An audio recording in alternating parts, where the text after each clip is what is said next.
बहुत स्वागत है आपका। आप देख रहे हैं हरियाणा न्यूज। मैं हूं आपके साथ सृष्टि मेहता। आज बात होगी कोरोना की। सवाल पूछेंगे कि क्या अब चौथी लहर आने वाली है, लेकिन सबसे पहले एक बड़ी खबर का रुख करेंगे। क्या है वो बड़ी खबर, आपको बता दें। केंद्रीय स्वास्थ्य मंत्री आज समीक्षा बैठक करेंगे। केंद्रीय स्वास्थ्य मंत्री समीक्षा बैठक करेंगे। आज स्वास्थ्य अफसरों के साथ बैठक करेंगे। बैठक में मेडिकल एक्सपर्ट भी शामिल होंगे। दिल्ली से खबर है, जहां अस्पतालों में भर्ती मरीजों की संख्या बढ़ रही है। 15 दिन में दोगुने हो चुके हैं। अस्पताल में भर्ती मरीजों की संख्या दोगुनी हो चुकी है। कोरोना के सबसे ज्यादा केस जो है वो महाराष्ट्र से सामने आ रहे हैं। 24 घंटे की बात करें तो महाराष्ट्र में 3600 से ज्यादा नए केस सामने आ चुके हैं। केंद्रीय स्वास्थ्य मंत्री इसको लेकर आज एक समीक्षा बैठक भी करने वाले हैं। स्वास्थ्य अफसरों के साथ मंडाविया की ये बैठक होगी। बहुत महत्वपूर्ण बैठक है और ये बैठक इसलिए जरूरी है क्योंकि अब डर लगने लगा है फिर से कोरोना का।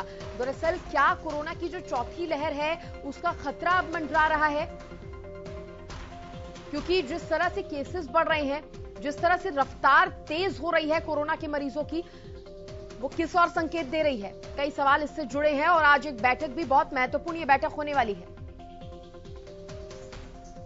तो केंद्रीय स्वास्थ्य मंत्री आज समीक्षा बैठक करेंगे। चौथी लहर को लेकर चर्चा हो सकती है स्वास्थ्य अफसरों के साथ। ये बहुत महत्वपूर्ण बैठक होने वाली है। इस बैठक में मेडिकल एक्सपर्ट भी शामिल होंगे,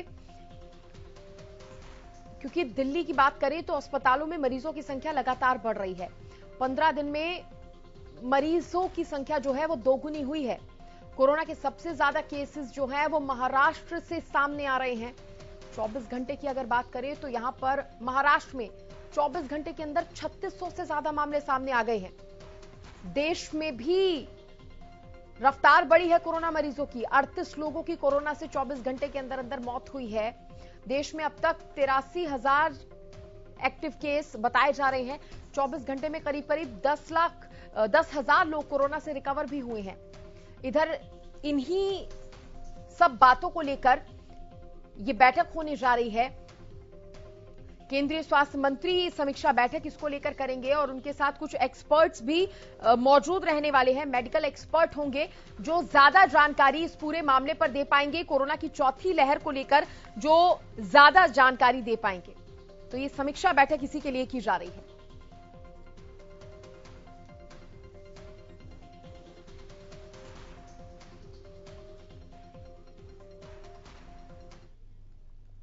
और देखिए, इसी पर ज्यादा बातचीत करने के लिए मेरे साथ कुछ खास मेहमान जुड़े हैं। साथ ही मेरे सहयोगी भी मेरे साथ जुड़ गए हैं। सुशील सिंह संवाददाता मेरे साथ जुड़े हैं। साथ ही साथ जितेंद्र बेनीवाल भी मेरे सहयोगी मेरे साथ जुड़ गए हैं। आपको बता दूं कि नरेश चावला जी भी मेरे साथ जुड़े हैं। ये नेशनल ज्वाइंट सेक्रेटरी हैं। बहुत स्वागत है सर आपका हरियाणा न्यूज पर। सुशील, सबसे पहले मैं सवाल आपसे करना चाहूंगी, जिस तरह से मामले अब फिर से तेज होने लगे हैं, कोरोना ने एक बार फिर से रफ्तार पकड़ ली है, कितना चिंता का ये विषय है? हालांकि इसको लेकर आज एक बैठक भी होने जा रही है। निश्चित तौर पर देखिए, 9 मई का जिक्र करें तो 9 मई से लेकर आज जून 23 जून है और कंटिन्यू जो केसेस हैं वो बढ़ते जा रहे हैं। हालात ये हैं कि कल बुधवार था और आज बृहस्पतिवार है और जो केंद्रीय स्वास्थ्य मंत्रालय जो आंकड़ा जारी करती है उसके मुताबिक 13,313 मामले नए कोरोना के संक्रमित मामले सामने आए हैं। 38 लोगों की डेथ हुई है। रिकवरी रेट हालांकि ठीक है और इस पूरे आंकड़े को देखें तो इसमें होम आइसोलेशन में ज्यादा लोग हैं, अस्पताल जाने की कम लोगों की आवश्यकता पड़ रही है। लेकिन साथ ही चिंता यह भी जताई गई है, एक्सपर्ट यह भी कह रहे हैं कि विगत कुछ समय में ये आंकड़े और ज्यादा बढ़ेंगे और यही वजह है कि कंटिन्यू यह एडवाइजरी जारी किया जा रहा है कि लोग मास्क का प्रयोग करें। साथ ही जो कोरोना गाइडलाइन है, कोरोना के चलते जो गाइडलाइन जारी की गई है, एसओपी जारी की जाती है, उनका फॉलो करें। सख्ती की बात कुछ स्टेट्स में की गई है, कुछ इलाकों में की गई है, लेकिन पूर्ण रूप से सख्ती सड़कों पर नहीं दिख रही है और उसके पीछे वजह है कि सरकार भी मानती है, मंत्रालय भी मानता है कि जो लोग भी संक्रमित हो रहे हैं अब सख्ती से ज्यादा आवश्यकता है कि उन्हें जागरूकता फैलाई जाए और वो ज्यादा से ज्यादा अपने खुद इसे कोरोना गाइडलाइन को माने और अपने आप को स्वस्थ रखें। ये जो पूरा आंकड़ा है, पूरे देश का आंकड़ा जो है, अगर हम पूरे देश में बात करें तो 5 स्टेट सृष्टि ऐसे हैं जहां पर सबसे ज्यादा मामले बढ़े हैं। हाँ। और जिसमें महाराष्ट्र है, केरल है, तमिलनाडु है, दिल्ली है और उत्तर प्रदेश है। वो 5 स्टेट ऐसे हैं जहां टोटल आंकड़ों में 74% आंकड़े यहां से आते हैं और ये 13 जून से आंकड़े सबसे ज्यादा बढ़े हैं। तो निश्चित तौर पर चिंता का विषय है और इसको लेकर आज जो स्वास्थ्य मंत्री हैं वो एक समीक्षा बैठक भी करने जा रहे हैं। दोपहर में बताया जा रहा है, जानकारी ऐसी है कि दोपहर में यह बैठक होगी और जिसमें एम्स के जो डायरेक्टर हैं वो भी शामिल होंगे और तमाम एक्सपर्ट शामिल होंगे और आगे किस तरह से कोरोना की चौथी लहर को रोकी जाए, चूंकि अंदाजा लगाया जा रहा है। हालांकि देखिए, इस कयास में कितना दम है, इस अंदाजा में कितना दम है, ये तो वक्त बताएगा। लेकिन ठीक है सुशील, रोक रही हूँ क्योंकि एक बड़ी खबर सामने आ गई है। कोरोना से जुड़ी एक अपडेट सामने आई है, सबसे पहले वो दर्शकों तक पहुंचा दें, उसके बाद चर्चा को आगे बढ़ाएंगे। पिछले 24 घंटे में 527 नए केस सामने आए हैं। बड़ी खबर आपको बता रहे हैं, गुरुग्राम में 278 नए केस सामने आ गए हैं। फरीदाबाद की अगर बात करें तो 57 नए मामले दर्ज किए गए हैं फरीदाबाद में। पंचकूला में 41 नए कोरोना केस सामने आए हैं। हरियाणा में बता रहे हैं किस तरह से कोरोना जो है पैर पसार रहा है। एक बार फिर से पिछले 24 घंटे की हम बात कर रहे हैं जहां पर 527 नए केस सामने आए हैं। गुरुग्राम की अगर बात करें तो 278 नए केस सामने आए हैं। वहीं फरीदाबाद में 57 नए मामलों ने एक बार फिर से सरकार की चिंता बढ़ा दी है। ये मामले लगातार बढ़ रहे हैं। कोरोना केसेस की जो केसेस हैं, जो संख्या है वो लगातार बढ़ती नजर आ रही है। और चलिए चर्चा का रुख करेंगे अब। जिस तरह से मेरे साथ आईएमए के ज्वाइंट सेक्रेटरी नरेश चावला जी भी जुड़े हुए हैं, उनसे जान लेते हैं। सर, बहुत स्वागत एक बार फिर से आपका। मेरा सवाल सर आपसे ये है कि क्या वाकई अब कोरोना की चौथी लहर आ सकती है? क्योंकि डर तो सता ही रहा है और ये डर इसलिए सता रहा है क्योंकि केसेस जो हैं, जो मामले हैं, एक बार फिर से तेजी से बढ़ने लगे हैं। देखिए सृष्टि, मैं आपके दर्शकों को कुछ जमीनी सच्चाइयां बताऊंगा। पहली बात, अभी भी the count is almost less than 13.5 thousand. तो ये मैं कहूं कि बिल्कुल डरने की जरूरत नहीं है तो ये तो गलत कहना होगा। बट मैं समझता हूं केसेस और ज्यादा बढ़ेंगे आने वाले कुछ हफ्तों में। और लेकिन ये खुशी की या तसल्ली की खबर ये है कि मोस्टली केसेस काफी माइल्ड हैं। हॉस्पिटलाइजेशन की जरूरत बहुत कम पड़ रही है, आईसीयू की जरूरत बहुत ज्यादा कम पड़ रही है। और जो केसेस, जो कुछ डेथ्स कुछ हो रही हैं, वो लार्जली उन पेशेंट्स की है जिनको कोई दूसरी बीमारियां साथ में हैं। जैसे कोई ओल्ड एज का आदमी है, 50-60-70 साल का आदमी है, जिसको दूसरी कॉमोर्बिडिटीज, कोई लंग डिसीज या हार्ट डिसीज या लिवर या किडनी डिसीज चल रही थी। तो इसलिए समाज में चूंकि जो बीमार है, रिस्क ग्रुप का पेशेंट है, वो भी एक परिवार का हिस्सा होता है। तो हमें ये वो टाइम आ गया है जो हम थोड़ी सी अपनी एहतियात को बढ़ा दें। यानी कि जो हम हमेशा कहते आए हैं आपके चैनल पे भी, कोरोना अप्रोप्रिएट बिहेवियर। आपको घबराने की जरूरत नहीं है, आपको डरने की जरूरत नहीं है, सरकार को लॉकडाउन लगाने की जरूरत नहीं है। जरूरत है सिंपल प्रिकॉशंस जो लोग, आम जनता अपने लेवल पे करेगी, उससे सबको लाभ होगा। वही 5 चीजें जो हम हमेशा कहते आए हैं। घर से बाहर निकलो तो मास्क जरूर लगाओ, भीड़ भाड़ में शामिल मत हो, सोशल डिस्टेंसिंग का पालन करो, हैंड सैनिटाइजेशन, वो अपनी डाइट का, इम्यूनिटी का ख्याल रखिए। अगर आप 5 चीजें करते हैं तो मैं नहीं समझता, पहली बात तो इस नई लहर को, छोटी है, इसको लहर कहना गलत होगा। वो अभी आने वाले कुछ हफ्ते हमें बताएंगे इसका रुख किस तरफ जाता है। लेकिन चूंकि state administration, central government, state governments, district administration, इन सबको एहतियात बरतना चाहिए। तो हमारी इंडियन मेडिकल एसोसिएशन के 10 लाख हमारे मेंबर्स हैं। डॉक्टर्स अपने क्लिनिक से भी लोगों को हेल्थ एजुकेट करते रहते हैं। वो आपके चैनल के माध्यम से भी मैं लोगों को कहूंगा कि बिगड़ने का इंतजार मत करो, अपनी प्रिकॉशंस लो, अपना वैक्सीनेशन लो, बूस्टर डोज नहीं लिया तो उसको जरूर लो। वो ऐसा कर रहे हैं तो आपको बेइंतहा बिल्कुल अपना हो क्या रहा है। 2 साल 2.5 साल से लोग काफी तड़प चुके थे। अब सबको लगता है हम छुट्टियां भी मना लें, हम हॉलिडेइंग भी कर लें, हम बाहर खाना भी खा लें, हम सिनेमास खुल चुके हैं, थिएटर्स खुल चुके हैं, सब कुछ खुला हुआ है। तो आज भी आप वही चीज कर सकते हैं, लेकिन कुछ करेंगे तो आपका लुत्फ भी चलेगा और बीमारी भी बचेगी, क्योंकि हमें नहीं मालूम कि आज के 2 हफ्ते बाद बीमारी ने बिगड़ना है, तो हमें सब प्रिकॉशंस पहले से लेनी पड़ेगी। ठीक है सर, आप बने रहिए। यहाँ पर मेरे सहयोगी जितेंद्र भी मेरे साथ बने हैं। जितेंद्र, वजह क्या है केसेस की अचानक से बढ़ने की? क्या लोगों ने ढिलाई अब देनी शुरू कर दी थी, या लोगों के अंदर से कोरोना का जो डर था वो निकल गया है?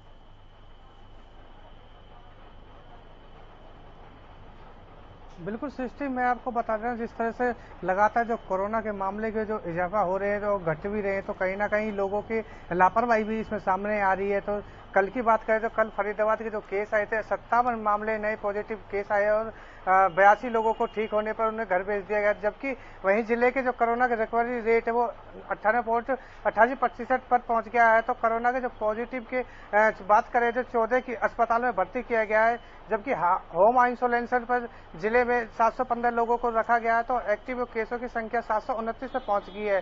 तो अब बात करें तो हालांकि कोरोना को मात देने के लिए स्वस्थ हो चुके हैं, काफी लोग इसमें स्वस्थ हो चुके हैं, उनको घर भेज दिया गया। जिले में जो कोरोना की रफ्तार पर ब्रेक लगाने के लिए स्वास्थ्य विभाग की तरफ से टेस्टिंग और वैक्सीन का कार्य जोरों पर किया जा रहा है और लगातार कोविड-19 के जो अधिकारी हैं डॉक्टर राम भगत, उनके द्वारा कहा जा रहा है कि नए जो मामले के विस्तार पर कारण सामने आए, जो हालांकि यह कोई लहर नहीं है, जबकि संक्रमण के उतार चढ़ाव के रूप में देखा जा रहा है।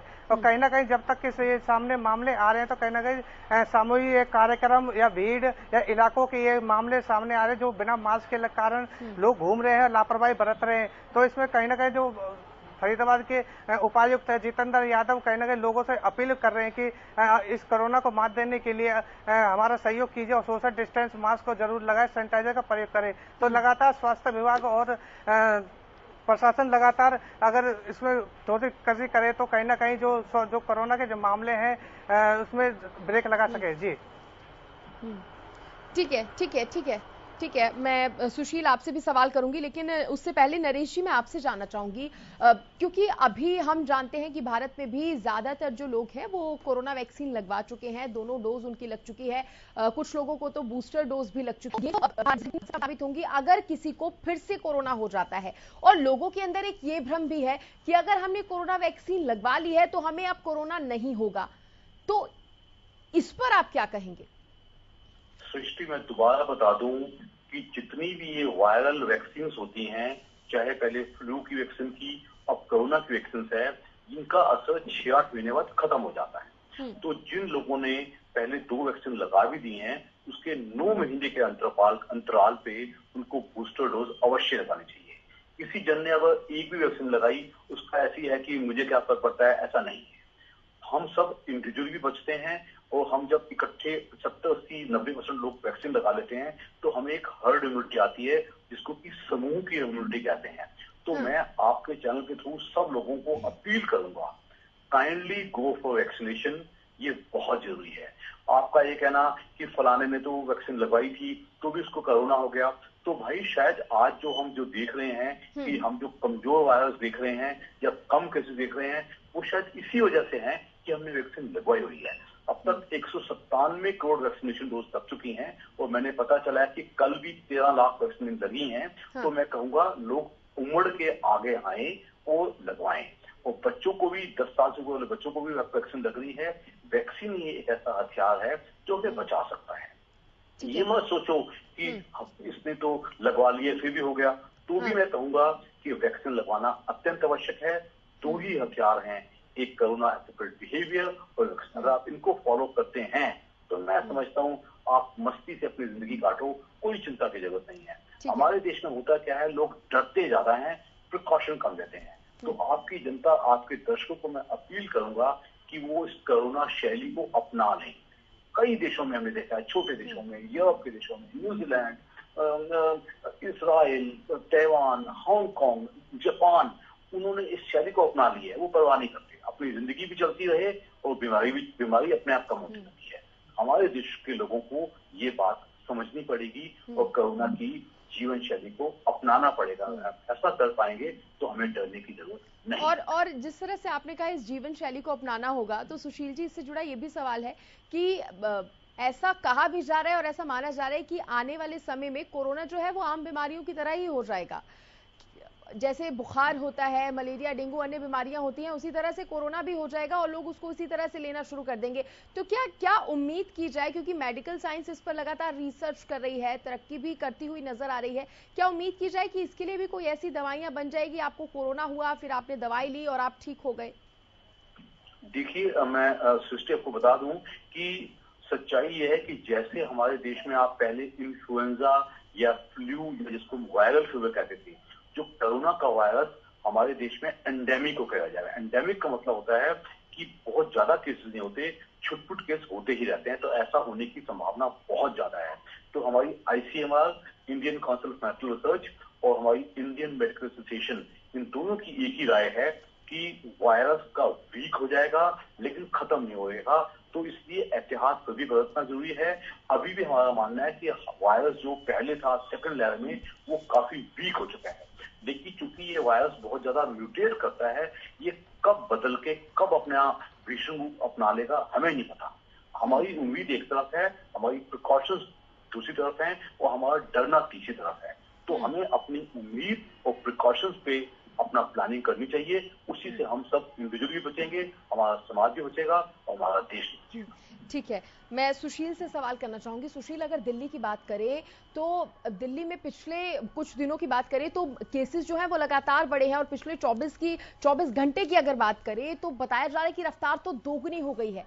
ऐसे में अस्पतालों के इंतजामों की बात करें तो इंतजाम कैसे नजर आ रहे हैं, और ये जो मरीजों की संख्या अचानक से बढ़ गई है, क्या हॉस्पिटल इसको मैनेज कर पा रहा है?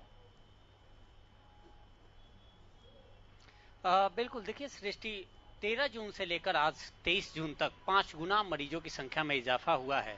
कल 24 घंटे में 928 कोरोना पॉजिटिव आए थे साथ में। हालांकि ये थोड़ा सा डाउन भी हुआ है, मामले 1300-1400 तक ये आंकड़ा पहुंच गया था, थोड़ा डाउन हुआ है, लेकिन फ्लक्चुएशन जारी है, यानी अप डाउन जारी है। और दूसरी तरफ दिल्ली में, चूंकि देश के जो 5 राज्य हैं जिसमें सबसे ज्यादा कोरोना के केसेज बढ़ रहे हैं, उसमें दिल्ली भी शामिल है, और यही वजह है कि इसका असर दिल्ली NCR पे पड़ता है, चाहे वो गुरुग्राम हो, फरीदाबाद हो, इन पर भी असर पड़ता है, और ये जो आंकड़े हैं वो बढ़ते दिखते हैं। दूसरी तरफ जहां अस्पताल की आपने जिक्र किया, तो ये पहले भी, ये समय समय आज भी जो समीक्षा बैठक होने जा रही है, इसको लेकर इसमें यह भी है, तर्क है कि देश के अस्पताल कितने सुदृढ़ हैं, कितने तत्पर हैं कि अगर इस तरह के पॉजिटिव केसेस बढ़ते हैं और वैसी स्थिति आती है कि ज्यादा से ज्यादा होम आइसोलेशन की जगह हॉस्पिटलाइजेशन की बात हो, तो क्या अस्पताल हमारे तैयार हैं? क्या ऑक्सीजन की डिमांड जो है, अगर डिमांड होगी उस अनुसार हम तैयार हैं ऑक्सीजन को लेकर? वेंटिलेटर के बेड तैयार हैं? तो ये तमाम चीजें हैं और समीक्षा की जाती है, और ये पहले भी है, समय समय पर समीक्षा की जाती थी। और आज भी बेशक से केसेज बढ़ रहे हैं, लेकिन इन आंकड़ों को सृष्टि अगर हम देखें तो उसमें होम आइसोलेशन ज्यादा है, यानी लोग घर पे ही संक्रमित होने के बाद घर पे रह के ठीक हो रहे हैं, अपने मेडिसिन ले रहे हैं। लेकिन जो स्थिति है, चूंकि कोरोना हमेशा मल्टीप्लाई होता है, ये आंकड़े मल्टीप्लाई में जाते हैं, और यही वजह है कि आज 13,331 केस का हम लोग जिक्र कर रहे हैं, लेकिन अगर एक हफ्ते तक इस पर कंट्रोल नहीं हुआ तो ये आंकड़े बढ़ेंगे, मल्टीप्लाई होगा। और वैसे में अगर स्थिति कोई खराब ना हो जाए, इसको देखते हुए अस्पतालों को भी अलर्ट पे रखा गया है, और CAB जिसे कहते हैं, कोरोना अप्रोप्रिएट बिहेवियर, उसको लेकर भी लगातार गाइडलाइन जारी किया जा रहा है कि इससे बचना है तो CAB को अपनाना पड़ेगा, कोरोना अप्रोप्रिएट बिहेवियर करना पड़ेगा, और साथ ही वैक्सीनेशन पर विशेष ध्यान देना पड़ेगा। जी नरेश जी, मैं आपसे जानना चाहूंगी, क्योंकि आप खुद कह रहे हैं कि लोगों को भी यहाँ पर जागरूक रहने की बहुत जरूरत है, कोरोना नियमों का पालन करते रहने की बहुत जरूरत है, लेकिन क्या लगता है कि आने वाले समय में एक बार फिर से सरकार को यहाँ पर जिस तरह से हमने देखा था कि सख्ती की गई थी, लॉकडाउन लगा था, हालांकि उतने बड़े लेवल पर नहीं, लेकिन थोड़ी बहुत सख्ती एक बार फिर से सरकार को करनी पड़ सकती है? देखिए, जो सृष्टि, जो अभी तक की स्थिति है वो बहुत बुरी नहीं है, लेकिन आने वाले कुछ दिन हमें बहुत ही डायनेमिकली स्थिति को ऑब्जर्व करना पड़ेगा। उसको देखते हुए मेरी अपील आम जनता से है। सरकारों को और भी काम होते हैं, लॉकडाउन वाली स्थिति नहीं है, ऐसा कुछ भी नहीं है, लेकिन ये कब बिगड़ सकती है उसका एक ही उपाय है, हर इंसान, हर जन, हर परिवार अपनी जिम्मेदारी खुद संभाले। सरकार लॉकडाउन कुछ ऐसा कुछ भी नहीं है अभी, लेकिन आने वाले कुछ हफ्ते बुरे हो सकते हैं, तो मैं आम जनता को इतना ही अपील करूंगा, अपनी प्रिकॉशंस खुद लीजिए। आपको संभालना, आपके स्वास्थ्य की जिम्मेदारी आपकी अपनी है, आपके परिवार वालों की है, आपके मोहल्ले वालों की है। तो मैं नहीं समझता कि कोई स्थिति बिगड़ सकती है बहुत ज्यादा तो आई थिंक आने वाले कुछ हफ्ते बताएंगे कैसा रुख होता है। लेकिन अभी तक के कुल मिला के, क्योंकि आज महीना हो गया केसेस का स्प्रेड देखते हुए, तो मैं समझता हूँ शायद 2-3 हफ्ते के अंदर ये स्थिति ऑलमोस्ट वापस नॉर्मल की तरफ आ जाएगी। ठीक है सर, जाते जाते मैं आपसे ये भी जानना चाहूंगी कुछ टिप्स अगर आप हमारे दर्शकों को दे पाएं, क्योंकि फिर से एक बार कोरोना के केसेस बढ़ने लगे हैं। हालांकि आपने ये बार बार कहा है कि नियमों का पालन करते रहे, मास्क जरूर लगाएं, लेकिन इसके अलावा अगर आप कोई टिप्स दे पाए हमारे दर्शकों को। एक तो मैं बता दूं, सिम्टम वाइज पहले कोरोना में सिर्फ अपर रेस्पिरेटरी सिम्टम ज्यादा थे, यानी कि बुखार आता था, खांसी जुकाम होता था, खांसी लगती थी। अब साथ में पेट के सिम्टम भी आ रहे हैं। पेशेंट को पेट में क्रैम्प्स, पेशेंट को वॉमिटिंग फीलिंग या मोशंस लग सकती हैं, और ये ऐसा भी होता है। इसके अलावा कोई बहुत ज्यादा डरने की जरूरत नहीं है। पैनिकीनेस नो, प्रिकॉशंस यस, वही 5 प्रिकॉशंस।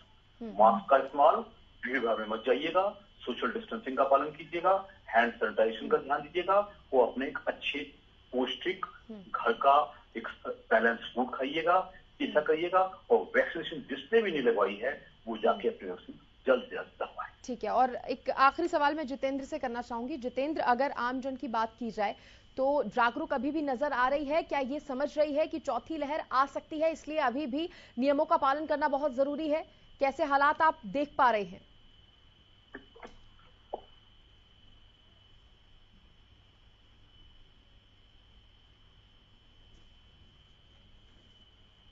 जितेंद्र, आपको आवाज मिल रही है?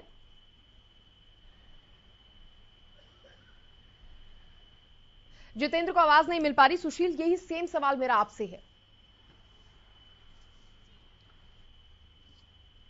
देखिए, निश्चित तौर पर जहां तक एहतियात की बात आप कर रही हैं, मंत्री तो गए हैं और उन्होंने एक आदेश भी जारी किया था कि गुरुग्राम में खासकर चूंकि केसेस ज्यादा बढ़ रहे हैं तो यहाँ मास्क का चालान किया जाए, क्योंकि लोग CAB कोरोना अप्रोप्रिएट बिहेवियर पालन नहीं कर रहे हैं, उसका पालन, गाइडलाइन का पालन नहीं कर रहे हैं, और यही वजह है कि केसेज बढ़ रहे हैं।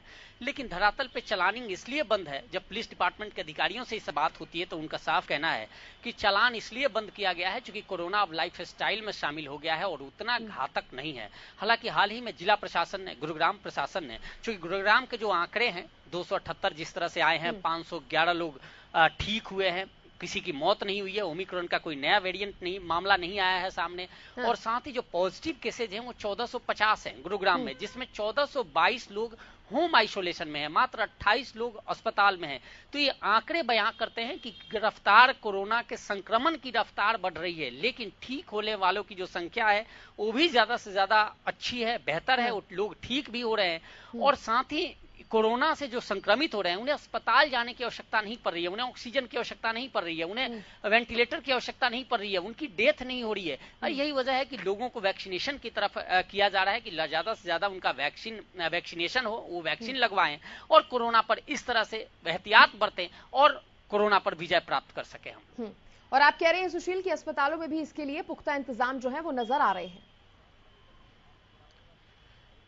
निश्चित तौर पर देखिए, चाहे वो गुरुग्राम का हो या दिल्ली का हो, हर जगह अस्पताल, 65,000 बेड की व्यवस्था दिल्ली में किया गया है और पहले से बार बार समीक्षा बैठक होती है, क्योंकि ये स्थिति कभी भी गड़बड़ हो सकती है, कभी भी स्थिति खराब हो सकती है, मल्टीप्लाई में आंकड़े होंगे और निश्चित तौर पे कहीं ना कहीं लोग इससे ग्रसित हो जाएंगे। दूसरी एक और बात, जो केसेज आ रहे हैं, अभी मैं देख रहा था सृष्टि, जो भी केसेज सामने आ रहे हैं उसमें ज्यादातर लोग, वे लोग कोरोना संक्रमित हो रहे हैं जो कहीं ना कहीं पहले से बीमार, किसी अन्य बीमारियों से बीमार रहे हों, और वो भी लोग इसमें ज्यादा से संक्रमित आ रहे हैं जो पहले कोरोना पॉजिटिव हुए हैं और उसके बाद फिर दोबारा कोरोना के चपेट में आ रहे हैं। तो ये केसेज सबसे ज्यादा है।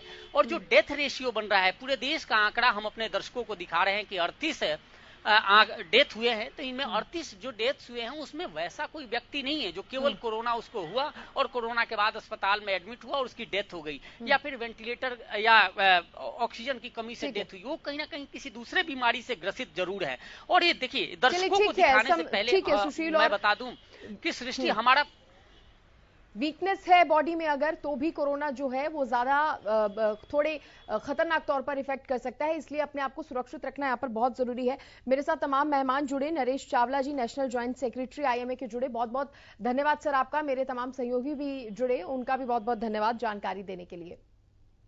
तो देखिए, तो कोरोना अभी खत्म नहीं हुआ है, कोरोना की चौथी लहर आने की आशंका पूरी बनी हुई है। तो ऐसे में जरूरत है आप लोगों को भी जागरूक रहने की, और जो नियम है कोरोना से जुड़े उनका पालन करते रहिए, स्वस्थ रहिए। नमस्कार।